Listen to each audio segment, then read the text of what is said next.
Elijah Muhammad once said, "Do for self or suffer the consequences." And I'm here to tell you why that's so prominent right now in today's time for any of y'all that's watching this video. Today's video is going to be about self-sufficiency. And I want you to think about self-sufficiency as being the opposite to a slave. A slave is dependent on something or someone other than himself for his well-being, his happiness, and his survival. So when you think of a self-sufficient individual, think of a person that depends on themselves for their happiness, depends on themselves for their survival, depends on themselves for their well-being. Now let's get into this video.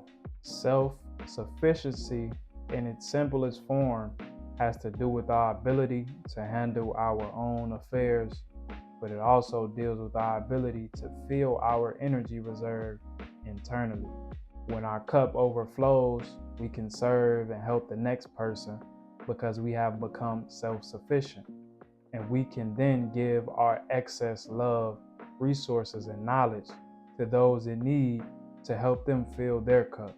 When we are not full internally, we are pulling from resources we do not have, and it begins to feel like a strain on our existence. So to start us off, the first part of self-sufficiency I want to talk about is internally filling your cup, right? A self-sufficient individual doesn't need someone to cheer them on. They don't need someone to motivate them. They don't need someone to wake them up. You feel me? They're a self-starter. They bring energy upon themselves. They summon energy. And you may ask the question, why is that? How is that? How can you just summon something that's not there? And the only answer I could tell you is belief in self, faith, complete faith in your abilities to be great, to get things done, to develop and grow and succeed. It's the true belief in self. How do you build up this belief in self? Well, we're going to get further into the details, but you build it by doing things, by just showing up. You feel me? It don't gotta be perfect, and it won't never be perfect. But the great people that you've seen today, the great music artists, the great actors, the great writers, the great philosophers, the great people of this time, their path wasn't perfect, but they decided to show up every day because they had faith that it may be miserable right now, but in the long run, I'm gonna get to where I'm going. So that's pretty much all you need to be self-sufficient, is to have faith in the long-term vision. You have enough faith to where you showing up every day. Even if you don't complete the day how you wanted to complete the day, you showed up. You showed up. Even if you weren't happy that day and that day wasn't full of excitement and joy and you didn't do, things didn't pan out how you planned it. But you showed up. That's all a self-sufficient individual needs, is the ability to show up and have faith in the long term and sacrifice the present, what's going on right now, for what will be going on in the future. When you're able to fill your own cup, nobody can control you. Nobody can get you out of character. Nobody can stop you from doing what you set out to do. So that is a great power that self-sufficiency provides you, to be able to depend on yourself. A lot of people may say, oh, depend on God. God is dependable, and that's very true. But what is God? God is a part of yourself. God is within you, not outside of you. Everything that's outside is within. So when we're talking about depend on self, depend on the God within you. That voice in your head that's just extremely clear, extremely intelligent, just knows things, just have all this energy, just got all of these ideas and thoughts. Depend on that, and that is within you. And once you're able to depend on that, you don't need to depend on anything that's external. And when you have your cup filled and you're able to fill your own cup, then you become that much more valuable and beneficial to other people around you, to other people of this world, to your brother and sister that is one and the same. To me, you can't really judge happiness when you're around other people, right? Because when you're around other people, you're kind of engulfed in like this collective energy. You feel me? So it's hard to be sad when you got other people around you cracking jokes. And you got other people around you laughing and smiling, knowing you really don't like your life, but just being around this energy, I can't be sad. You judge your happiness when you all alone, when there's nobody around, when can't nobody hear you, when you can't talk to nobody, when nobody is in your head, nobody is disturbing your space. That's how you judge your happiness. Can you be happy all by yourself, all alone? If you can be, that's a sign of a self-sufficient individual. And that's where I want y'all to get to, because it's very powerful to be able to depend on yourself and to not have to lead to depending on others, because others will never show up for you how you gonna show up for yourself. The bottom line of self-sufficiency is the ability to rely on yourself. If we cannot rely on ourselves, we will come up short every time we begin to rely on someone else.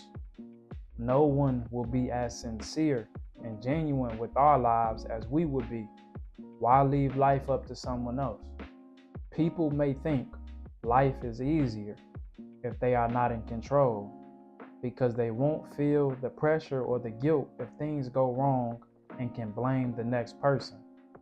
I know this to be false, because everybody has the responsibility to take care of themselves, excluding the physically and mentally disabled.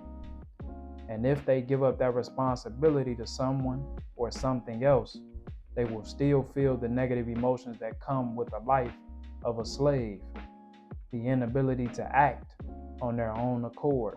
Now, with that being said, I want to list out some traits of a self-sufficient individual to see if you line up with these traits.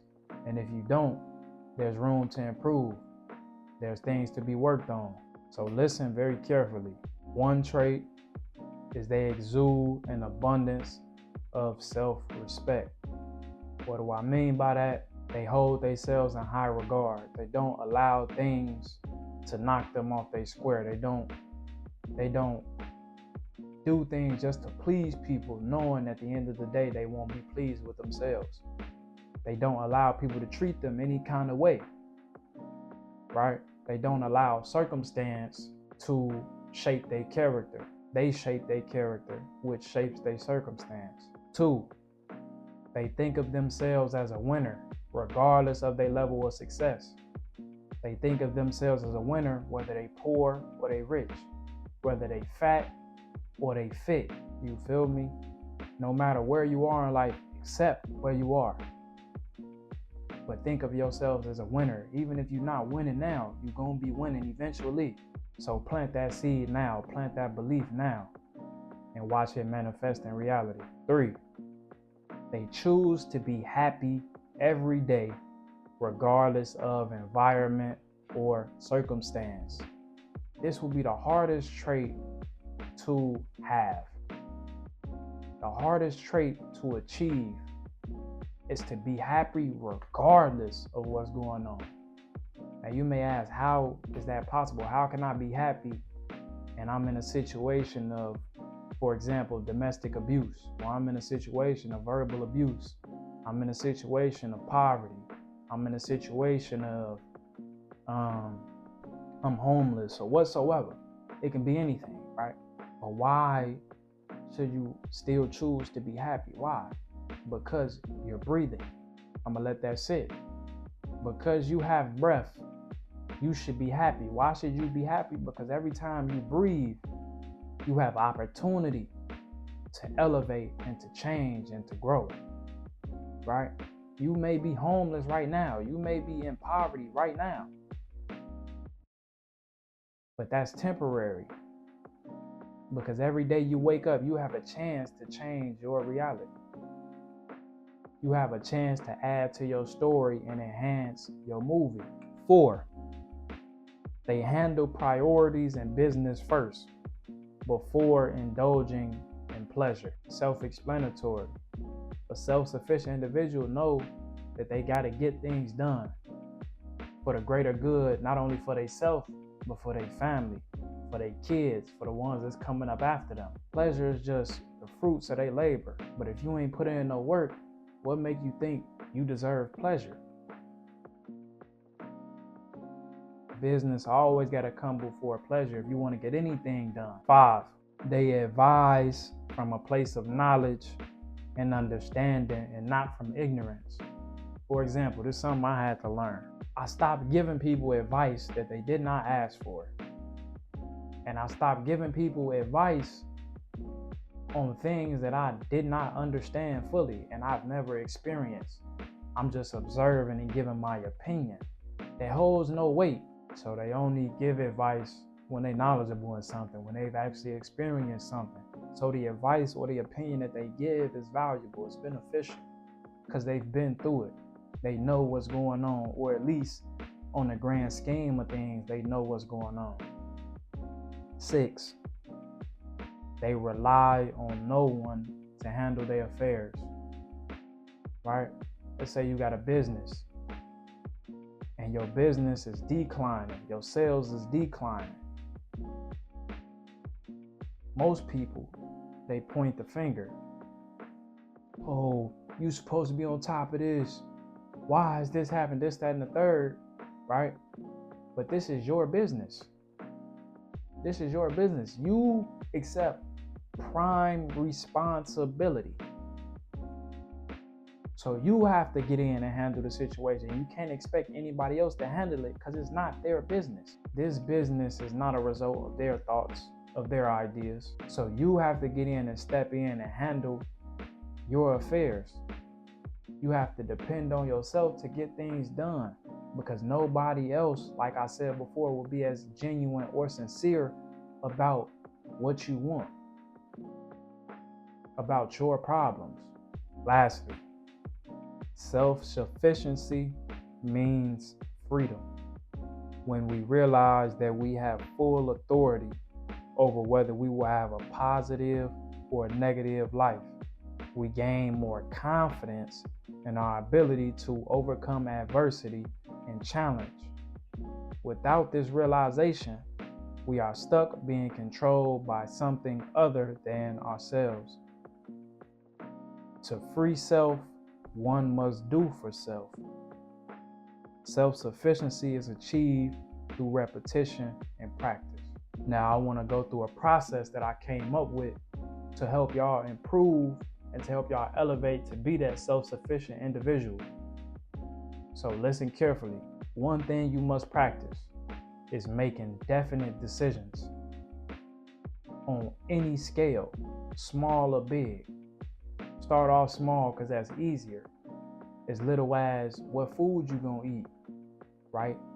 Make a definite decision on exactly what food you're gonna eat today. Make a definite decision on what activities you're going to do today, right? Even if you felt, that wasn't the best decision, at least you made a definite decision and you stuck with it.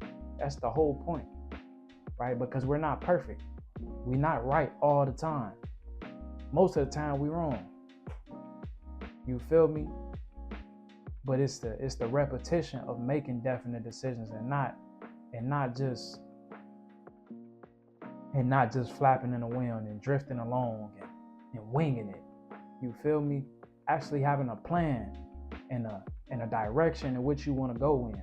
The second part of the process is seek knowledge of self. And it could be from anywhere: online articles, books, mentors, religion, whatever. Seek knowledge of yourself. Find out who you are at your core. Find out what made you. What source do you come from? What powers do you have as an individual, as a conscious being? I'm telling you, once you start to figure out how powerful you are, no matter what your status is in life, once you figure out how powerful you are just by you being a conscious being, you start to look at challenge and adversity in a much different light. The third part of the process is smiling through the pain. Like before, when I was talking about being happy regardless of your circumstance, this is something that's just as tough. Smiling through the pain, because pain hurt and it's hard to endure. But you endure it because you know that it's temporary. And in the long term, that pain will be for something. It meant something. It'll be the reason you got to where you are, right? Successful people don't get to be successful by always being right, by always making the right decisions. No, they become successful because they done been through a lot of pain. They done took a lot of losses. They've committed a lot of errors and a lot of mistakes, right? That's what makes them successful. And that's why they can come and talk to people about where they went wrong and how to avoid those mistakes.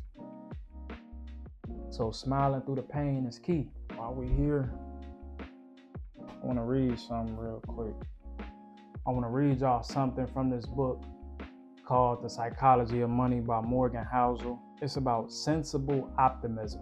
It says, sensible optimism is a belief that the odds are in your favor, and over time, things will balance out to a good outcome, even if what happens in between is filled with misery, and in fact, you know it will be filled with misery.